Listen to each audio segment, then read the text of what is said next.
These are the states in the U.S. that have now banned abortion completely. Along with the states that technically allow it but severely restrict it, it's about half the states.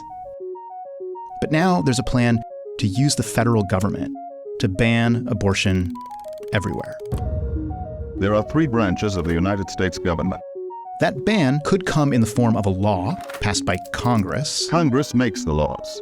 But that's not necessarily where we should really be looking, and only partly because huge majorities of Americans say Congress shouldn't pass a law banning abortion. Instead, it's here. The executive branch. What really matters for the future of abortion rights in America is who the president is. The duties of each branch are established in the Constitution. Let's see how they work. One of the president's most important roles is overseeing hundreds of agencies within the federal government. For example, the Food and Drug Administration, which is the agency that, back in the year 2000, approved an abortion pill, Mifepristone. And in the 24 years since its introduction, medication has become the way that most abortions happen in the U.S. That's why Republicans are laser focused on abortion pills and trying to eliminate access to abortion pills. Today, about a third of medication abortions are done via telehealth, remote doctor visits, which the FDA has allowed consistently since 2021. But that is a decision Republicans plan to reverse, requiring mifepristone to be prescribed and picked up in person again. They may even revoke approval of the drug entirely. Would you direct your FDA, for example, to revoke access to mifepristone? Sure, you could do things that would supplement, absolutely. That is not a very clear answer to that question. But it is also not a no. Limiting mifepristone would cut off a major way that some people who live in what we call banned states are getting abortions, although some are also doing that by visiting doctors outside of their state. And the banned states really want to know who's doing that and who the doctors helping them are. Banned states want the possibility of prosecuting people, abortion providers, abortion funds, organizations that help abortion seekers. The Trump administration could help states get that information, either by lifting the protections that keep doctors from sharing it, or by using the Center for Disease Control to create detailed records on every pregnancy in the country. All these plans are written down in a document called Mandate for Leadership. You probably know it as Project 2025. A plan written by conservative analysts and former Trump administration officials for what they would do in a new Trump administration. The document includes the word abortion just about 200 times, and we've only touched on a few of its plans to limit abortion access, but it actually contains one anti-abortion measure that dwarfs all the others. If the other plans in Project 2025 are more piecemeal, just kind of chipping away at abortion access, this one would come the closest to an actual national abortion ban. And it uses a powerful tool to make that happen. Something that has just been kind of hiding in the law of the United States for 150 years. No obscene publication or any article or thing intended for the prevention of conception or procuring of abortion shall be carried in the mail. This is the Comstock Act of 1873.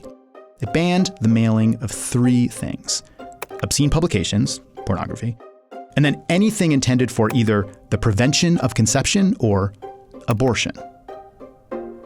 In the 150 years after this law was passed, it was weakened by various court cases and used less and less, and Congress eventually repealed part of it entirely. But the overturning of Roe v. Wade brought this part back. And how or whether to enforce it is now up to the U.S. Department of Justice, overseen by the president. In December 2022, the Biden administration said that the revived Comstock Act does not prohibit the mailing or receipt by mail of mifepristone. In other words, mailing abortion pills is still okay. But a Trump administration would probably feel differently.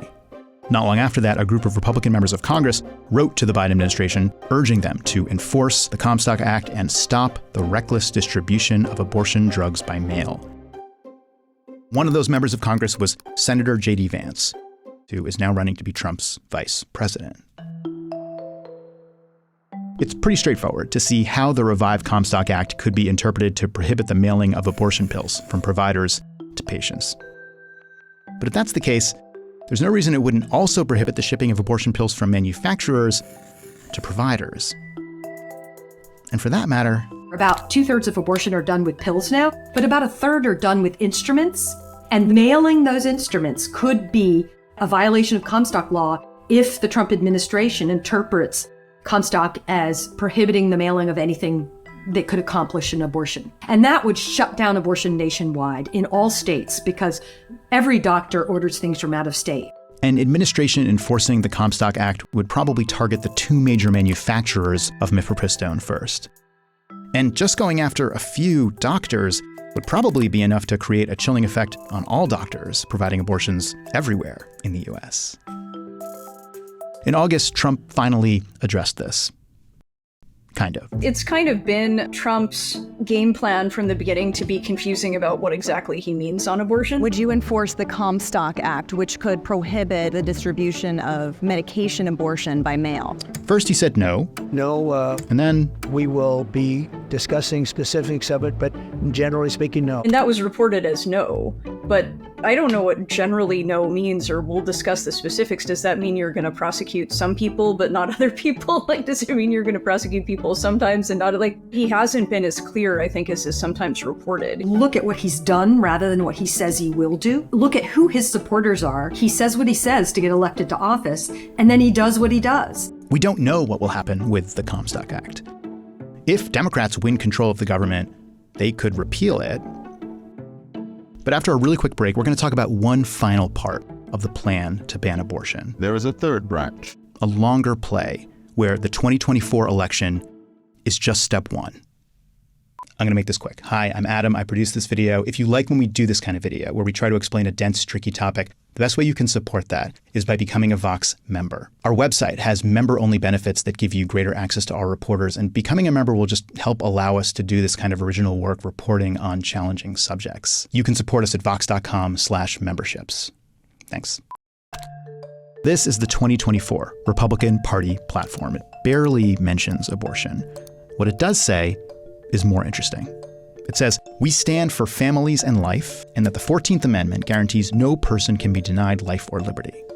Doesn't sound too out there, but that is actually coded language. Anytime you see these phrases together, 14th Amendment and the repeated use of the word life, they are talking about an idea called fetal personhood. Fetal personhood gives fetuses, embryos, fertilized eggs full constitutional rights under the 14th Amendment, with the assumption that those rights would override the rights of pregnant people. The anti-abortion movement has thought of fetal personhood as the kind of end game since the 1960s. To the extent that Comstock approximates a national ban, fetal personhood is pretty much a ban full stop. You can't legally justify abortion if the law says that embryos are people.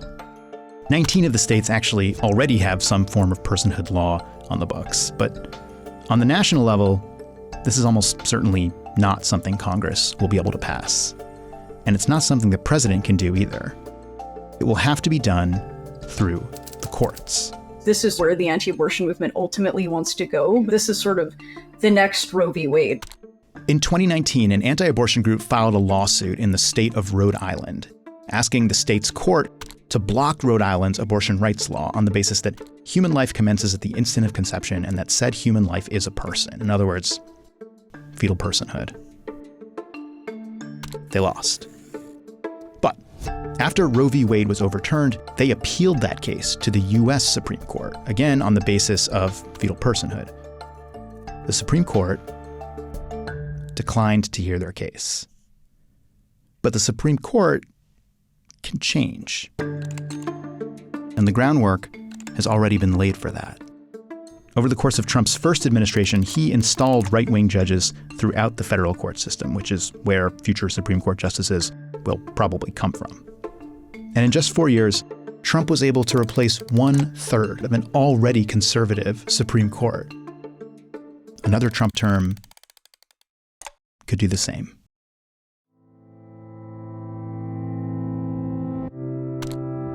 Behind the red in this map are real people who can't access what most people agree is really medical care.